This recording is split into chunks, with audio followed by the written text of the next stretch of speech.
Hello అండి, welcome to my channel ప్రేమ బంధం part 20 చూసే ముందుగా ఫస్ట్ టైం నా ఛానల్ చూస్తున్న వాళ్ళు ప్లీజ్ సబ్స్క్రైబ్ చేసుకోండి. మీ సపోర్ట్ నాకు అందించండి ఫ్రెండ్స్. ఇంకా స్టోరీలోకి వెళ్ళిపోదాం.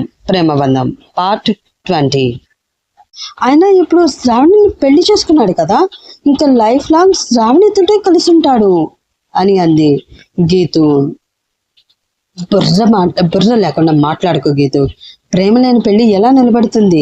పైగా శ్రావణి ఏ విశాల్ను మోసం చేసి పెళ్లి చేసుకుంది అన్న భ్రమలో ఉన్నాడు విశాల్. తనను మోసం చేసి పెళ్లి చేసుకుని తన ప్రేమను తనకు దూరం చేసిన అమ్మాయితో విశాల్ ఎలా కలిసి ఉంటాడు, ఎలా కాపురం చేస్తాడు? నువ్వేదో తనకి మంచి చేశాను అన్న భ్రమలో శ్రావణిని తీసుకువెళ్ళి బావిలో తోసేశావు. ఇప్పుడు తను ఎంతగానో ఇష్టపడిన విశాల్ దృష్టిలో ఆమె ఒక మోసగత్తె, కన్న తండ్రి దృష్టిలో ఒక నయవంచకురాలు. నిత్యం తనని ద్వేషించే భర్తకు దగ్గర అవ్వలేక, అలా అని తండ్రి దగ్గరికి వెళ్ళలేక నరకం చూడాలి శ్రావణి అని వాస్తవాన్ని గీతుకి అర్థమయ్యేలా చెప్పాడు రాజ్. దానితో గీతు కళ్ళకి కట్టిన పొరలన్నీ విడిపోయాయి. అవును రాజ్, ఇదంతా నేను ఆలోచించలేదు. తప్పు చేశాను, చాలా పెద్ద తప్పు చేశాను. ఇప్పుడు శ్రావణి పరిస్థితి ఏంటి? నేను విశాల్కి నిజం చెప్తాను, నన్ను విశాల్ దగ్గరికి తీసుకువెళ్ళి రాజ్ అని ఏడుస్తూ అతని కాలర్ పెట్టుకుని అడుగుతూ ఉంది గీతు. దాంతో ఇప్పుడు కాదు గీతు, ఇప్పుడు ఉన్న పరిస్థితుల్లో విశాల్ని మాట విన్నాడు. 2 రోజులాగు, పరిస్థితి కొంచెం చక్కబడ్డాక వెళ్ళి విశాల్ని కలుద్దాం అని గీతుకి నచ్చ చెప్పాడు రాజ్. మను ఫోన్ కాల్ కట్ చేయడంతో మను ఇంటికి వెళ్ళాడు విశాల్. హాల్లో కూర్చుని ఉన్నారు మను అమ్మ మీనా, నాన్న ఆనంద్. విశాల్ ఫాస్ట్ గా లోపలికి వెళ్ళి మను మను అని అరిచినట్లు పిలిచాడు. విశాల్ అలా అరవడంతో మనస్విని పిలవడంతో అది చూసి షాక్ అవుతారు అజయ్, మీనా. గదిలో ఏడుస్తూ ఉన్న మను విశాల్ అరుపుతో బయటకు వచ్చి, ఎందుకు వచ్చావు విశాల్? ఇంకా మన మధ్య ఏం మిగిలిందని వచ్చావు ఇక్కడికి అని నీళ్లు నిండిన కళ్ళతో అతన్ని చూస్తూ అడిగింది. నేను చెప్పేది విను మను, నిజంగా శ్రావణికి నాకు ఏ సంబంధం లేదు అని అసహనంగా అన్నాడు విశాల్. ఏ సంబంధం లేకపోతే మరి ఆ ఫొటోస్ ఏంటి అని అడిగింది మను. అవి నేను శ్రావణి ఫ్రెండ్లీగా మూవ్ అయినప్పుడు ఎవరో మాకు తెలియకుండా తీసిన ఫొటోస్. అవి చూపించి తనకి నాకు రిలేషన్ ఉందంటే ఎలా చెప్పు అని అన్నాడు విశాల్. వా, ఏమన్నా స్టోరీ చెప్తున్నావు విశాల్?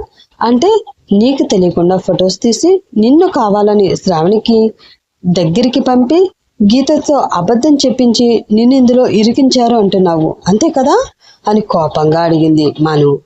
అవును మను, నువ్వు చెప్పింది 100% నిజం. ఎవరో కావాలని ఇదంతా ప్లాన్ చేశారు. నిజంగా నాకు ఆ శ్రావణికి ఏ సంబంధం లేదు మను అని అన్నాడు విశాల్. ఓకే, ఇదంతా అబద్ధమే అనుకుందాం. మరి ఆ శ్రావణి ప్రెగ్నెన్సీ సంగతి ఏంటి? సూటిగా అతని కళ్ళలోకి చూస్తూ అడిగింది మను. నాకు శ్రావణి ప్రెగ్నెన్సీకి ఏ సంబంధం లేదు మను, ప్లీజ్ నన్ను నమ్ము, నువ్వు కూడా అనుమానించకు అన్నాడు విశాల్. వద్దు విశాల్, ఇంకా నన్ను నమ్మించాలని చూడకు. ఏ ఆడపిల్ల తన ప్రెగ్నెంట్ అని, ఆ ప్రెగ్నెన్సీకి కారణం ఇతనే అని 10 మందిలోనూ ఒప్పుకోదు. అలాంటిది శ్రావణి పెళ్లి మండపంలో అందరూ ప్రెగ్నెంట్ అంటున్నా ఏమీ మాట్లాడకుండా తల దించుకుంది అంటేనే అర్థమవుతుంది కదా అని అంది మను. మళ్ళీ మనునే మాట్లాడుతూ, పైగా శ్రావణి క్లోజ్ ఫ్రెండ్ గీతునే శ్రావణి ప్రెగ్నెంట్ అని చెప్పింది. ప్రాణం పోయినా శ్రావణి గురించి గీతు అబద్ధం చెప్పదు విశాల్ అని అంది మను. శ్రావణి ప్రెగ్నెంట్ అయ్యుండొచ్చు మను, కానీ ఆ ప్రెగ్నెన్సీకి కారణం నేనైతే కాదు. నాకు అయినా నువ్వు నమ్మడం లేదు కాబట్టి నిజమేంటో నీ ముందే నిరూపిస్తా రా, ఆ శ్రావణి దగ్గరికి వెళదాం అని అంటూ ఆమె చెయ్యి పట్టుకున్నాడు విశాల్. దాంతో అతని నుండి తన చేతులు విడిపించుకుంటూ, నేను రాను విశాల్. ఏమైనా ఇప్పుడు శ్రావణి నీ భార్య. మీ మధ్య ఎన్ని గొడవలున్నా అది మీరే చూసుకోవాలి, కానీ నాలాంటి మూడో మనిషి మీ మధ్యకి రాకూడదు అని విసురుగా చెప్పి తన గదిలోకి వెళ్ళిపోయింది మను. వీళ్ళ వాదన అక్కడే ఉండి వింటున్న అజయ్ మను వెళ్ళిపోయాక, బాబా విశాల్ ఇలా వచ్చి కూర్చో అని పిలవడంతో అక్కడికి వెళ్ళి అతను ముందున్న సోఫాలో కూర్చున్నాడు విశాల్. ఒక 2 నిమిషాలు ఆగి, చూడు విశాల్, మను చాలా ఆవేశంలో ఉంది. నీకు శ్రావణికి పెళ్లి జరగడం తను తట్టుకోలేకపోతుంది. కొన్ని రోజులు తనని ఫ్రీగా వదిలే, తనే సెట్ అవుతుంది అని అన్నాడు అజయ్. అది కాదు అంకుల్, నేను ఇది కావాలని చేయలేదు. కనీసం మీరైనా నన్ను నమ్మండి అని అన్నాడు విశాల్. నమ్ముతాను బాబు. పెళ్లి జరగగానే మొహం చాటేసే వాళ్ళు ఉన్న ఈ రోజుల్లో నువ్వు ధైర్యంగా మను ముందుకు వచ్చి నిలబడి మనుకి జరిగింది చెప్పి తనని కన్విన్స్ చేయడానికి ప్రయత్నిస్తున్నావు చూడు. ఇక్కడే నీ నిజాయితీ, మను మీద నువ్వు పెంచుకున్న ప్రేమ తెలుస్తుంది.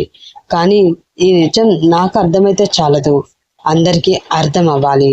కాబట్టి ముందు నువ్వు ఈ ఇష్యూని క్లియర్ చేసుకో అని నీకు మను చదువు పూర్తి అయ్యే వరకు టైం ఇస్తున్నాను.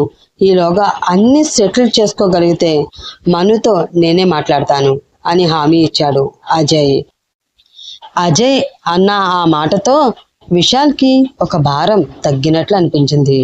Thank you very much uncle, మీరు చెప్పినట్లే చేస్తాను అని చెప్పి అక్కడ నుండి బయటకు వచ్చి, వసే శ్రావణి, వస్తున్నానే, నీ అంత చూడడానికే వస్తున్నా, రెడీగా ఉండు అని ఖచ్చితంగా అనుకుని కార్ తీసుకుని ఫాస్ట్గా అక్కడి నుంచి బయలుదేరాడు విశాల్.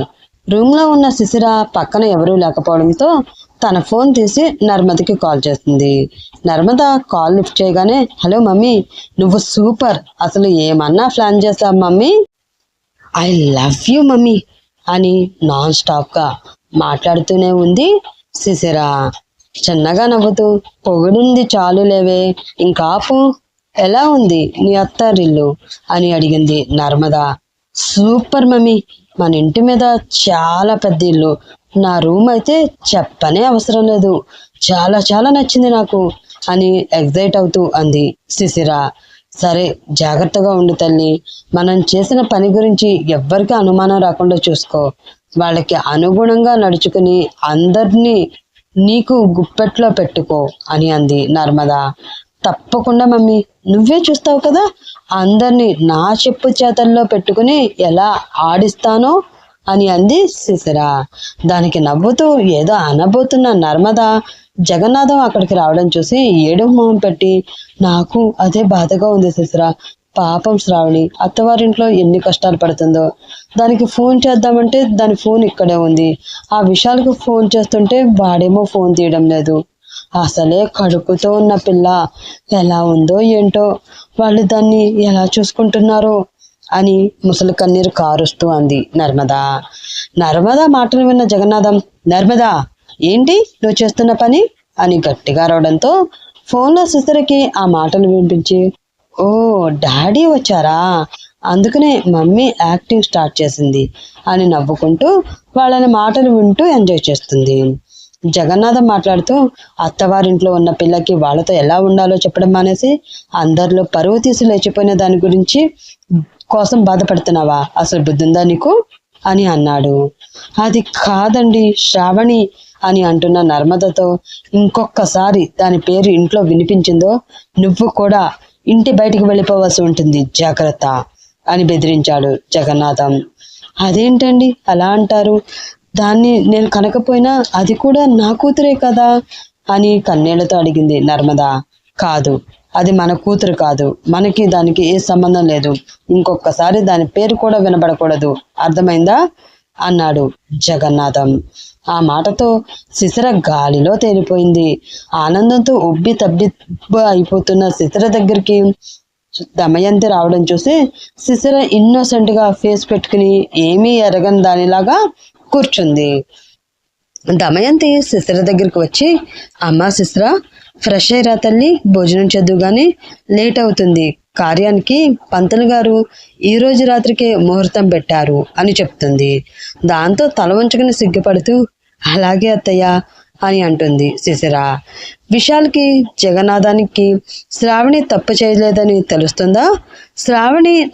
శిశిర నర్మదల బండారం బయటపడుతుందా? తెలుసుకోవాలంటే ఫాలో అవుతూనే ఉండండి ఈ సిరీస్. అలాగే మీ లైక్లు షేర్ల ద్వారా ఈ సిరీస్కి ఆదరిస్తారని ఆశిస్తూ ఇంకా సెలవు తీసుకుంటున్నాను ఫ్రెండ్స్. బాయ్. రేపటి ఎపిసోడ్లో మళ్ళీ కలుసుకుందాం.